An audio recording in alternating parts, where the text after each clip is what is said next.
नमस्कार, आप देख रहे हैं समर्थ सहारा न्यूज और मैं हूं आपके साथ कंचन। आइए करते हैं खबरों की शुरुआत।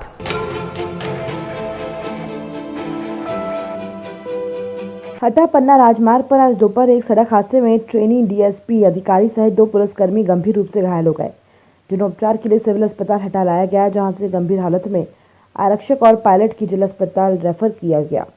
बताया जा रहा है कि पन्ना में पदस्थ ट्रेनी डीएसपी उमेश प्रजापति, चालक संतोष सिंह और आरक्षक बच्चू सिंह के साथ सरकारी वाहन बोलेरो से पन्ना से भोपाल पुलिस अकेडमी में प्रशिक्षण में शामिल होने जा रहे थे। तभी हटा के करैया गांव के पास इनकी बोलेरो गाड़ी सड़क पर मवेशियों से टकराकर खेत में पलट गई। हादसे में डीएसपी उमेश प्रजापति मामूली घायल हुए हैं, जबकि दोनों आरक्षकों की स्थिति गंभीर बनी हुई है। घटना की सूचना पर हटा और गैसाबाद थाना पुलिस ने मौके पर पहुंचकर मामले की जांच शुरू कर दी है। बड़ा मलहरा के भगवा थाना क्षेत्र के पूर्व विधायक केपीए पर जानलेवा हमला कर पुलिस की गिरफ्त से दूर हैं। अपराधी भगवा थाना क्षेत्र के घुवारा चौकी के अंतर्गत नगर घुवारा में कल रात एक वारदात से पूरे नगर और क्षेत्र में सनसनी का माहौल बना हुआ है। रमाकांत शुक्ला पिता जोगल किशोर शुक्ला पूर्व विधायक रेखा यादव के पीए थे। उनके भाई से जमीनी विवाद चल रहा था। सूत्रों के अनुसार परसों दिनांक 30 जून 2020 को विवादित जमीन पर भी विवाद हुआ था और उस विवाद के बाद कल रात करीब 10 बजे रमाकांत शुक्ला खाना खाकर अपने घर की बालकनी पर घूम रहे थे। तभी उन पर अचानक गोली चलाई गई और गोली की आवाज़ सुनकर उनके पिता ऊपर आए और उन्होंने देखा कि उनके पुत्र को गोली लगी हुई है। उसके बाद उन्होंने सीधे बड़ा मलहरा सामुदायिक स्वास्थ्य केंद्र ले गए और भगवा थाना प्रभारी डीएसपी पंकज मिश्रा, घुवारा चौकी प्रभारी उप निरीक्षक वीरेंद्र परस्ते अपने भारी बल के साथ घटनास्थल पर पहुंचे और रमाकांत शुक्ला को जिला अस्पताल छतरपुर रेफर कर दिया गया। पुलिस ने अज्ञात अपराधियों पर हत्या के प्रयास का मामला दर्ज करके जांच शुरू कर दी है। गोली चलने की घटना आई है। हाँ, घुवारा से एक पेशेंट आए हैं, रमाकांत शुक्ला, उम्र 43 वर्ष है और दाहिने हाथ में उनको गोली लगी है, जिनको प्राथमिक उपचार हमारे द्वारा दे दिया गया है और प्राथमिक उपचार के उपरांत अपन उनको जिला चिकित्सालय रेफर कर रहे हैं। कल रात लगभग 10 बजे के आसपास एक सूचना मिली कि 2 पक्ष हैं, उनके बीच ज़मीन को लेकर के उनके आपसी ज़मीन में विवाद था कुछ। उस ज़मीन को लेकर के एक पक्ष है जिनका नाम रमाकांत तिवारी है, तो उन पर उनके दूसरे पक्ष में उनके परिवार के ही हैं, तो दूसरे पक्ष के द्वारा फायरिंग कर दी गई थी। तो उसमें उनके कंधे के पास में, दाहिने कंधे के पास में चोट आई हुई थी। तो ये सूचना मिली तो हम लोग घटनास्थल पर पहुँचे और जो भी फरियादी थे, पीड़ित थे, तो उनको यथाशीघ्र पहले अस्पताल पहुंचाया गया, उनका इलाज कराया गया और वहाँ पे देहाती नालसी लेक की गई है। तो उसमें 4 आरोपियों के नाम उनकी तरफ से बताए गए हैं, तो उनकी तलाश पता किया जा रहा है, ठीक है, और उसके लिए टीम भी भेजी गई है और प्रयास की जा रही है कि जितनी जल्दी हो सके उनको गिरफ्तार किया जाए। सिंगरौली नवागत एसपी वीरेंद्र सिंह के निर्देशन में चलाए जा रहे अभियान के तहत बरगवा थाना प्रभारी नागेंद्र प्रताप सिंह को बड़ी सफलता मिली है, जब भारी मात्रा में अवैध गांजा सहित एक तस्कर को गिरफ्तार कर लिया गया। बताया जा रहा है कि मुखबिर की सूचना पर बरगवा थाना प्रभारी नागेंद्र प्रताप सिंह के नेतृत्व में पुलिस ने एक कुख्यात गांजा तस्कर को बड़ी खेप के साथ गिरफ्तार कर लिया, जिसकी कीमत लाखों में बताई जा रही है। बरगवा टीआई नागेंद्र प्रताप सिंह ने बताया कि ग्राम 3 गुड़ी से एक व्यक्ति भारी मात्रा में गांजे की खेप लेकर उज्जैन से आने की सूचना मिली थी, जहां पुलिस ने घेराबंदी कर आरोपी मुकेश को 6 अलग अलग पैकेट में रखे 9 किलो 300 ग्राम गांजे के साथ गिरफ्तार कर लिया है, जिसकी कीमत लाखों में बताई जा रही है। बरगवा टीआई नागेंद्र प्रताप सिंह ने बताया कि ग्राम 3 गुड़ी से एक व्यक्ति भारी मात्रा में गांजे की खेप लेकर उज्जैन से आने की सूचना मिली थी, जहां पुलिस ने घेराबंदी कर आरोपी मुकेश को 6 अलग अलग पैकेट में रखे 9 किलो 300 ग्राम गांजे के साथ गिरफ्तार कर लिया है, जिसकी कीमत 90,000 रुपए आकी गई है। घटना में प्रयुक्त अपाचे बाइक भी जब्त कर ली है। पूरी जब्त की गई सामान की कीमत 1,65,000 रुपए बताई गई है। वहीं आरोपी मुकेश के खिलाफ विभिन्न धाराओं में मामला दर्ज कर पुलिस अभिरक्षा में न्यायालय में पेश किया है, जहां से जेल भेज दिया गया है। उक्त कार्रवाई में निरीक्षक नागेंद्र प्रताप सिंह के साथ उप निरीक्षक RH सोनकर, आरक्षक संतोष सिंह, उमेश अग्निहोत्री, अमित विवेक सिंह की सराहनीय भूमिका रही। सिंगरौली में कोरोना महामारी संकट काल के दौरान पेट्रोलियम पदार्थों के मूल्य वृद्धि के विरोध में आम आदमी पार्टी ने साइकिल रैली निकाल विरोध प्रदर्शन किया।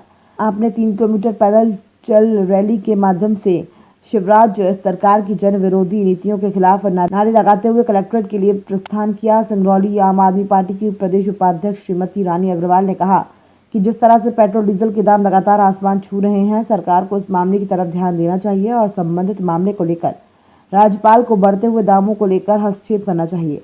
रैली के दौरान मोदी और शिवराज विरोधी नारे लगाते हुए राज्यपाल के नाम कलेक्टर को ज्ञापन सौंपा है। ज्ञापन में पेट्रोलियम पदार्थों के दाम को लेकर कहा गया है कि अंतर्राष्ट्रीय बाजार में पेट्रोलियम पदार्थों का दाम 55% कम है, केंद्र और राज्य सरकार जनता को दाम बढ़ाकर लूट रही है। ऐसा इतिहास में पहली बार हुआ है कि डीजल के दाम पेट्रोल के दाम से ज़्यादा हैं। महंगाई को देखते हुए ये साबित होता है कि केंद्र और राज्य सरकार जनता विरोधी है। जनता पूरी एकदम चोर हो गई है और 4 महीने से ये हुआ है। और जब से डीजल पेट्रोल के दाम बढ़ोतरी दर पे दर होती जा रही है, केंद्र में भी सरकार में भी इन सबसे हमसे आग्रह है कि इन सबको वापस लें और हमारे केंद्र के जो दिल्ली अरविंद सीएम केजरीवाल जी है उनके आह्वान पे और हमारे कैबिनेट मंत्री गोपाल राय जी के और प्रदेश गोपाल जी के प्रदेश अध्यक्ष के आह्वान पे हम सब ने यहाँ पे डीजल पेट्रोल का ये दाम कम करने के लिए अपना ये सब किया है और हम अपना ज्ञापन देंगे कलेक्टर साहब को और इसी तरह किया गया है। सिंधिया समर्थक कांग्रेस से भाजपा में आई इमरती देवी के भाजपा के कैबिनेट मंत्री के तौर पर शपथ ग्रहण करने के बाद मंत्री इमरती देवी की विधानसभा क्षेत्र डबरा ठाकुर बाबा रोड स्थित कार्यालय पर उनके समर्थकों द्वारा अपनी खुशी जाहिर करते हुए आतिशबाजी की और एक दूसरे को मिठाई खिलाकर खुशी का इजहार किया। वहीं कांग्रेस से भाजपा में शामिल होने के बाद सभी कार्यकर्ताओं ने उपचुनाव में मंत्री इमरती देवी को डबरा विधानसभा से ऐतिहासिक जीत दिलाने की बात कही। साथ ही मुख्यमंत्री शिवराज सिंह चौहान और वरिष्ठ नेतृत्व का आभार जताया। इस मौके पर डबरा शहर अध्यक्ष भीकम साहू, टिंकल पाठक, रवि सोनी, याकूब खान, सतीश साहू, पंकज सावला, हरि सिंह और अनेकों कार्यकर्ता मौजूद रहे। पुनः मंत्रिमंडल में हमारे डबरा की लोकप्रिय विधायक इमरती देवी जी को कैबिनेट मंत्री बनाया गया है। डबरा में सभी भारतीय जनता पार्टी के कार्यकर्ताओं ने चौराहे पर और इमरती देवी के निवास पर आतिशबाजी कर मिष्ठान वितरण किया, उनके नारेबाजी की गई। हमारी लोकप्रिय विधायक हैं वो, पुनः आज कैबिनेट मंत्री का उनको मौका दिया गया सरकार ने, तो हम भारतीय जनता पार्टी का भी आभार व्यक्त कर रहे हैं कि उन्होंने द्वारा कैबिनेट मंत्री उनको बनाया गया है। सभी कार्यकर्ताओं ने जोश और से उनका अभिवादन किया, आतिशबाजी चलाई, मिष्ठान वितरण किया। आतिशबाजी की गई। आज माननीय इमरती देवी मंत्री बनाए जाने पर सभी भारतीय जनता पार्टी के कार्यकर्ताओं द्वारा उत्साह भरा हुआ था, इसलिए चौराहे पर मिठाई बांटकर सभी ने खुशी जाहिर की। और क्या लगता है आने वाले चुनाव में? आगे वाले उपचुनाव में अब अच्छे बहुमत से जीत हासिल करेंगे। सभी कार्यकर्ता बंधु सब एक होके उपचुनाव में मदद करेंगे। बनखेड़ी जनपद पंचायत की सीईओ जब सचिव और जीआरएस द्वारा सौंपे गए ज्ञापन को फाड़कर मुंह में मारने की धमकी दी और कहा कि मैं जनपद सीईओ संघ के अध्यक्ष हूं, मेरा कोई कुछ नहीं बिगाड़ सकता है, मुझसे किसी प्रकार की नेतागिरी मत करना। उपरोक्त आरोप बनखेड़ी विकास खंड की पंचायतों के सचिव और रोजगार सहायक ने अनुविभागीय अधिकारी के नाम बनखेड़ी तहसीलदार कार्यालय में नायब तहसीलदार निधि पटेल को सौंपे गए ज्ञापन में बनखेड़ी जनपद सीईओ शिवानी मिश्रा पर लगाए हैं। जनपद सीईओ को सौंप रहे ज्ञापन में लगभग 22 रोजगार सहायकों को बिना सूचना के 10 दिनों के वेतन काट लिए हैं। बनखेड़ी पंचायत के सचिवों का वेतन 4 माह से नहीं हो पाया। वहीं जनपद सीईओ शिवानी मिश्रा ने हमने कोई ज्ञापन नहीं फाड़ा है, जिला पंचायत को फॉरवर्ड कर रहे हैं। जीआरएस का 10 दिन का वेतन काटा है, उसका नोटिस भी पूर्व में दिया था। मनरेगा के तहत 3 माह से कोई काम नहीं हुआ है। ज्ञापन में जो भी आरोप लगाए हैं वो लॉबिंग के उद्देश्य से लगाए गए हैं। हमने ये बोला है कि आप पहले काम करें फिर ज्ञापन दें। संत पुजारी संघ एवं ब्राह्मण मिलन समारोह जिला स्तरीय बैठक का आयोजन 2 जुलाई दिन गुरुवार समय 11 बजे से नगर के जनपद प्रांगण मंगल भवन में रखा गया। कार्यक्रम में जिले के समस्त पदाधिकारी नगर सहित आसपास के विप्रजन उपस्थित रहे। बैठक में पंडित विपिन बिहारी शास्त्री ने अपने उद्बोधन में कहा कि जहां देश में लॉकडाउन के चलते मंदिर बंद है, जिससे हमारे विप्रजन पूजा पाठ नहीं कर पा रहे हैं और आर्थिक मंदी के दौर से गुजर रहे हैं। उन्होंने कहा कि शासन से हमें मदद मिलना चाहिए। संत पुजारी और ब्राह्मण मिलन कार्यक्रम में जिला, तहसील और ग्रामीण क्षेत्र से आए पुजारी संघ की कार्यकारिणी का गठन किया गया, जिसमें जिला अध्यक्ष शिव प्रसाद पुजारी, तहसील अध्यक्ष दीपक पुजारी को नियुक्त किया गया है। विप्र समाज का कार्यक्रम हुआ, किस बात को लेकर हुआ और क्या कार्यक्रम बना, आगे की क्या योजना है विप्र समाज की? यह पुजारी संघ का कार्यक्रम था। जिले यहाँ की नई कार्यकारिणी का गठन भी होना था और साथ ही कोरोना के दौरान मंदिर बंद थे, जिससे जो हमारे पुजारी, पुरोहित और कर्मकांडी और कथावाचक हैं उनके जीवन उदर पोषण में दिक्कत आ रही थी, जिसके लिए शासन से राहत पैकेज के संदर्भ में चर्चा हुई। साथ ही जो धार्मिक आयोजन बंद है उस पर धार्मिक आयोजन चालू हों, उसको लेकर भी चर्चा हुई है। अच्छा, जिलाध्यक्ष कौन बन गया समाज का? हमारे पुजारी संघ के अध्यक्ष जिले के शिव प्रसाद तिवारी जी हैं और तहसील के दीपक पुजारी जी हैं। सागर में बहुत लंबे अंतराल के बाद मध्य प्रदेश में शिवराज सरकार के मंत्रिमंडल का गठन हुआ और इस गठन के पश्चात का आरोप प्रदेश के कई विधानसभा क्षेत्रों पर लगाया जा रहा है।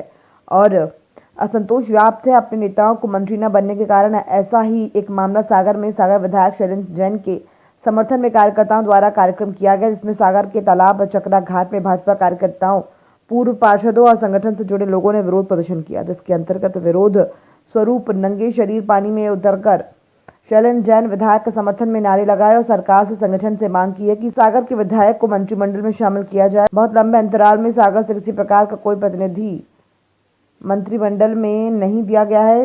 कार्यकर्ताओं की ये भी मांग रही है कि भाजपा के मनोज रैकवार माझी प्रकोष्ठ के द्वारा ये प्रदर्शन कार्यक्रम किया गया था। उनका कहना है कि सागर के सहज विधायक ने सागर में संगठन स्तर से लेकर जनता के बीच में अपनी पहचान बनाई है और संगठन द्वारा किसी प्रकार से भी इस बात को तवज्जो नहीं दी जा रही है। अतः हम कार्यकर्ताओं में असंतोष व्याप्त है और ये कार्यक्रम निरंतर जारी रहेगा। इसके बाद उन्होंने आत्मदाह की भी चेतावनी दी और चरणबद्ध तरीके से भोपाल में भी अगर हमारी मांग नहीं सुनी जाती है तो प्रदर्शन जारी रखा जाएगा। कार्यक्रम में भाजपा के कार्यकर्ताओं के साथ पूर्व पार्षद में गोलू जैन, पार्षद धर्मेंद्र खटीक, पार्षद रविंद्र लारा, पार्षद केशव कल्पना पटेल, पार्षद सीताराम पचकौड़ी, अखिलेश घोषी, पार्षद रितेश मिश्रा, नगर अध्यक्ष अम्बेडकर मंडल दीपक दुबे, राजीव जैन व्यापारी प्रकोष्ठ, पराग जैन, श्रीकांत जैन मीडिया प्रभारी, मोनू जैन महाकाल, प्रहलाद पटेल संगठन के पदाधिकारी उपस्थित थे।